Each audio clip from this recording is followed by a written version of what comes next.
বন্ধুরা, আজকে আমি ঘুগনি রান্না করব। তো প্রথমে আমি তেল গরম করে আলু কেটে নিয়েছি, ছোট ছোট করে আলুগুলো ভেজে নেব।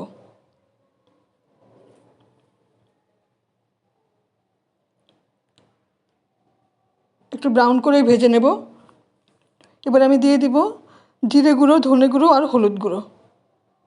একটু জল দিয়ে দিলাম, না হলে আবার পুড়ে যাবে। জল দিয়ে একটু কষিয়ে নেব। একটু কাঁচা লঙ্কা বাটা আর পরিমাণ মতো টমেটো বাটা কষিয়ে নেব ভালো করে।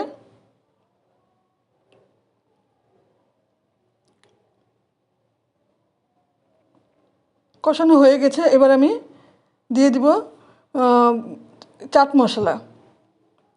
চাট মশলা দিয়ে একটু নেড়ে চেড়েই আমি সেদ্ধ করে রাখা ঘুগনিটা দিয়ে দেব। একটু জল দিয়ে দিলাম বাটি ধুয়ে। আমি ঘুগনি সেদ্ধ করার সময় পরিমাণ মতো নুন দিয়েছি, এখন আর নুন দেব না।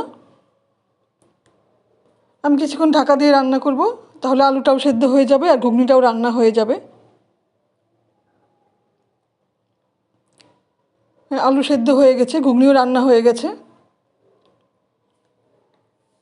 এবার আমি অল্প একটু গরম মশলা গুঁড়ো দিয়ে দিলাম, একটু নেড়ে চেড়ে নেব।